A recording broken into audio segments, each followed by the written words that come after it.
শেষ চিঠিখন। জীৱনৰ ব্যস্ততাৰ মাজতো কেতিয়াবা কিছুমান মানুহৰ স্মৃতি ইমানেই গভীৰ হৈ থাকে যে বছৰ পাৰ হৈ গ'লেও সেই স্মৃতি মচি নাযায়। এইটো আছিল অৰ্ণৱ আৰু দীপিকাৰ কাহিনী। অৰ্ণৱ এজন সাধাৰণ ল'ৰা। সৰু এখন গাঁৱৰ পৰা পঢ়িবলৈ নগৰলৈ আহিছিল। ঘৰত মাক দেউতাক আৰু সৰু ভনীয়ে। দেউতাকে খেতি কৰি পৰিয়ালটো চলাইছিল। অৰ্ণৱৰ সপোন আছিল পঢ়া শেষ কৰি এটা ভাল চাকৰি কৰা আৰু এদিন মাক দেউতাকক সুখী কৰা। দীপিকা আছিল একে কলেজৰে ছাত্ৰী। তাইৰ হাঁহিটো আছিল অতি সহজ, কিন্তু সেই হাঁহিটোৱে অৰ্ণৱৰ জীৱনটো সলনি কৰি পেলাইছিল। প্ৰথম দেখা হৈছিল কলেজৰ লাইব্ৰেৰীত। অৰ্ণৱে এখন কিতাপ বিচাৰি আছিল। ওপৰৰ তাকত কিতাপখন আছিল। সি হাত মেলিও পাব পৰা নাছিল। ঠিক সেই সময়তে পিছফালৰ পৰা এটা মাত আহিল। এইখন বিচাৰিছা নেকি? অৰ্ণৱে ঘূৰি চালে।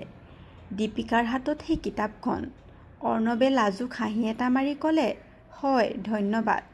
ধন্যবাদ দিলে নহ'ব, কিতাপখন পঢ়ি মোকো ক'ব লাগিব কেনেকুৱা লাগিল।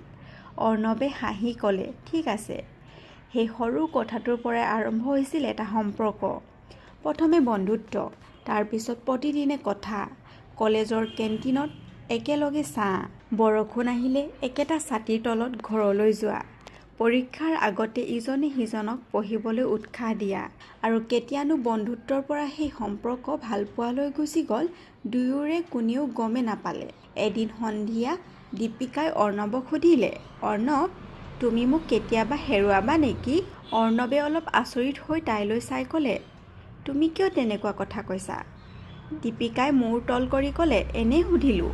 অৰ্ণৱে তাইৰ হাতখন ধৰি ক'লে, যিমান দিন মোৰ হৃদয়ত তোমাৰ ঠাই আছে, সিমান দিন তোমাক হেৰুৱাৰ কথা মই ভাবিবই নোৱাৰোঁ। দীপিকাৰ চকুত পানী আহিছিল। তাই মাত্ৰ ক'লে, কথাটো মনত ৰাখিবা। অৰ্ণৱে হাঁহি ক'লে, চিৰদিন। কিন্তু জীৱন সদায় মানুহে বিচৰাৰ দৰে নচলে। কলেজ শেষ হ'ল। অৰ্ণৱে চাকৰিৰ সন্ধানত এখন ডাঙৰ চহৰলৈ যাবলগীয়া হ'ল। দীপিকাৰ পৰিয়ালেও তাইৰ বিয়াৰ কথা ভাবিবলৈ আৰম্ভ কৰিলে। বিদায়ৰ দিনা দুয়ো ৰেল ষ্টেচনত থিয় হৈ আছিল। ৰেলখন যাবলৈ মাত্ৰ কেইমিনিটমান বাকী। দীপিকাই ক'লে, তুমি মোক পাহৰি নোযোৱাতো? অৰ্ণৱে ক'লে, পাহৰিবলৈ চেষ্টা কৰিলেও নোৱাৰিম। ফোন কৰিবা প্ৰতিদিনে। সঁচাকৈ? সঁচাকৈ। ৰেলখন চলিবলৈ আৰম্ভ কৰিলে। দীপিকাই চকুপানী মচি হাত জোকাৰিলে। অৰ্ণৱেও হাত জোকাৰিলে। সেই মুহূৰ্তত দুয়ো ভাবিছিল দূৰত্ব কেৱল কিছুদিনৰ বাবে। কিন্তু তেওঁলোকে জনা নাছিল সেই ৰেলখনৰ সৈতে তেওঁলোকৰ জীৱন দুটা ভিন্ন দিশলৈ যাত্ৰা আৰম্ভ কৰিছিল। প্ৰথম কেইমাহ সকলো ঠিকেই আছিল। প্ৰতিদিনে ফোন, দীঘলীয়া কথা, সৰু সৰু অভিমান, আকৌ মিলন। কিন্তু এদিন অৰ্ণৱৰ ফোনটো আহিল, দীপিকা, মই চাকৰি এটা পাইছোঁ। দীপিকাই আনন্দত ক'লে, সঁচা? মই জানিছিলোঁ তুমি পাৰিবা। অৰ্ণৱে ক'লে, এতিয়া আমাৰ সপোনবোৰ পূৰণ কৰাৰ সময়। কিন্তু সেই চাকৰিৰ বাবে অৰ্ণৱ বিদেশলৈ যাব লাগিব। দীপিকা কিছু সময় নীৰৱ হৈ থাকিল। কিমান দিনৰ বাবে? সম্ভৱ 2-3 বছৰ। দীপিকাৰ মাতটো সলনি হৈ গ'ল। 2-3 বছৰ? হয়, কিন্তু মই ঘূৰি আহিম। তেতিয়া তোমাক বিয়া কৰাম। এইটো কিন্তু কথা দিলা? কথা দিলোঁ। অৰ্ণৱে বিদেশলৈ গ'ল। আৰম্ভণিতে প্ৰতিদিনে ফোন হৈছিল। কিন্তু সময় পাৰ হোৱাৰ লগে লগে কামৰ ব্যস্ততা বাঢ়িল, ফোনৰ সময় কমিল, কথাবোৰ সৰু হ'ল। খালা? হয়। কাম কেনেকুৱা? ভাল। ঠিক আছে, পিছত কথা পাতিম। এই পিছত কথা পাতিম কথাটোৱে এদিন দুয়োৰে মাজত ডাঙৰ দূৰত্বৰ সৃষ্টি কৰিলে। দীপিকাই অপেক্ষা কৰি থাকিছিল ফোনটো হাতত লৈ, এটা মেছেজৰ অপেক্ষাত, এটা ফোন কলৰ অপেক্ষাত, কিন্তু ফোন নাহিল। এদিন দীপিকাই নিজে ফোন কৰিলে। বহু সময় পিছত অৰ্ণৱে ফোন ধৰিলে। কি হ'ল? দীপিকাই ক'লে, তুমি সলনি হৈ গৈছা। কিয়? আগতে মোৰ লগত কথা পাতিবলৈ সময় বিচাৰিছিলা, এতিয়া মোৰ ফোনটো তোমাৰ বাবে বোজা যেন লাগে। অৰ্ণৱ কিছু সময় নীৰৱ থাকিল। তাৰ পিছত ক'লে, দীপিকা, মই কাম কৰি আছোঁ, সকলো সময় তোমাৰ লগত কথা পাতি থাকিব নোৱাৰোঁ। দীপিকাৰ চকুত পানী আহিল। মই সকলো সময় কথা পাতিবলৈ কোৱা নাই, মাত্ৰ আগৰ সেই অৰ্ণৱজনক বিচাৰিছোঁ। অৰ্ণৱে কোনো উত্তৰ নিদিলে। সেইদিনা প্ৰথমবাৰৰ বাবে দুয়োৰে মাজত ফোনটো নীৰৱ হৈ পৰিল। তাৰপিছত কেইবাদিনো কথা নহ'ল। দীপিকাৰ পৰিয়ালে তাইৰ বিয়াৰ বাবে এজন ল'ৰা চাইছিল। তাই স্পষ্টকৈ ক'লে, মই অৰ্ণৱক ভাল পাওঁ। ঘৰত সমস্যা আৰম্ভ হ'ল। দীপিকাৰ দেউতাকে ক'লে, তুমি যাক ভাল পোৱা সি কেতিয়া ঘূৰি আহিব তাৰ কোনো নিশ্চয়তা আছেনে? দীপিকা নীৰৱ হৈ থাকিল। দেউতাকে আকৌ ক'লে, আমি তোমাৰ বেয়া নিবিচাৰোঁ। ইফালে অৰ্ণৱৰ জীৱনতো সমস্যা আহিছিল। বিদেশত তাৰ চাকৰি বিপদত পৰিছিল। বহু মাহ ধৰি সি দীপিকাক এই কথাটো ক'ব পৰা নাছিল। সি ভাবিছিল, মই সমস্যাবোৰ সমাধান কৰি ল'ম, তাৰপিছত দীপিকাক ক'ম। কিন্তু কেতিয়াবা মানুহে নিজৰ প্ৰিয়জনক দুখৰ পৰা বচাবলৈ গৈ তেওঁকেই অধিক দুখ দিয়ে। এদিন দীপিকাই অৰ্ণৱলৈ ফোন কৰিলে। ফোন বন্ধ। আকৌ কৰিলে, বন্ধ। 3 দিনলৈ ফোন বন্ধ। দীপিকাৰ মনত নানা চিন্তা। চতুৰ্থ দিনা অৰ্ণৱৰ ফোন আহিল। দীপিকা, ক'ত আছিলা? মই। অৰ্ণৱৰ মাতটো কঁপি আছিল। মোৰ চাকৰিটো নাই। দীপিকা কিছু সময় নীৰৱ হৈ থাকিল। তাৰপিছত ক'লে, তুমি মোক আগতে কিয় নক'লা? মই ভাবিছিলোঁ সকলো ঠিক কৰি তোমাক ক'ম। অৰ্ণৱ, মই তোমাৰ লগত সুখত থাকিবলৈ ভাল পোৱা নাই, দুখতো থাকিব পাৰোঁ। অৰ্ণৱৰ চকুত পানী আহিল। কিন্তু তুমি মোক তোমাৰ দুখৰ অংশীদাৰ হ'বলৈ নিদিলা। সেই কথাটোৱে অৰ্ণৱৰ হৃদয় ভাঙি দিলে। অৱশেষত অৰ্ণৱে দেশলৈ ঘূৰি আহিবলৈ সিদ্ধান্ত ল'লে।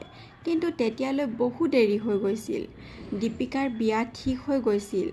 অৰ্ণৱ গাঁৱলৈ ঘূৰি আহি পোনে পোনে দীপিকাৰ ঘৰলৈ গ'ল। ঘৰৰ সন্মুখত থিয় হৈ সি বহু সময়লৈ দুৱাৰখনলৈ চাই থাকিল। দীপিকা বাহিৰলৈ আহিল। দুয়োৰে চকুৰ মিলিল। কোনেও কথা ক'ব নোৱাৰিলে। শেষত অৰ্ণৱে ক'লে, মই ঘূৰি আহিলোঁ। দীপিকাই মূৰ তল কৰিলে। মই জানিছিলোঁ, তুমি মোৰ বাবে অপেক্ষা কৰিছিলা। দীপিকাৰ চকুৰ পৰা এটোপাল চকুপানী সৰি পৰিল। দীপিকাই কিছু সময় নীৰৱ থাকি ক'লে, এতিয়া মই আন এজনৰ জীৱনৰ অংশ হ'বলৈ গৈ আছোঁ। অৰ্ণৱে চকু মুদি ল'লে। তুমি সুখী হ'বা। দীপিকাই উত্তৰ দিলে, চেষ্টা কৰিম। অৰ্ণৱে হাঁহিবলৈ চেষ্টা কৰিলে।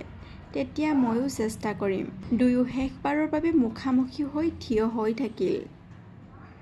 দীপিকাই ক'লে, তুমি মোক এটা কথা দিছিলা। কি কথা? কেতিয়াও মোক পাহৰি নাযাবা। অৰ্ণৱে লাহেকৈ ক'লে, মই সেই কথা ৰাখিম। দীপিকা গুচি গ'ল। অৰ্ণৱ তাতেই থিয় হৈ থাকিল। কেইমাহমানৰ পিছত দীপিকাৰ বিয়া হৈ গ'ল। অৰ্ণৱেও নিজৰ জীৱনটো নতুনকৈ আৰম্ভ কৰিলে। চাকৰি বিচাৰিলে, সৰু ব্যৱসায় আৰম্ভ কৰিলে। সময় পাৰ হৈ গ'ল। কেইবছৰমানৰ পিছত অৰ্ণৱে এখন সৰু কিতাপৰ দোকান খুলিলে। দোকানখনৰ নাম দিলে স্মৃতি। এদিন সন্ধিয়া দোকান বন্ধ কৰাৰ সময়ত অৰ্ণৱে এখন পুৰণি কিতাপৰ মাজত কাগজ এখন পালে। সেইখন আছিল দীপিকাই কলেজৰ দিনত দিয়া এখন সৰু চিঠি। চিঠিখনত মাত্ৰ কেইটামান শব্দ আছিল। জীৱনে যদি আমাক কেতিয়াবা পৃথক কৰি দিয়ে, তেন্তে মনত ৰাখিবা, তুমি মোৰ জীৱনৰ আটাইতকৈ ধুনীয়া অধ্যায় আছিলা। অৰ্ণৱে চিঠিখন বহু সময়লৈ চাই থাকিল। তাৰপিছত লাহেকৈ হাঁহিলে। চকুত আছিল পানী। কিন্তু সেই পানীত আগৰ দৰে দুখ নাছিল।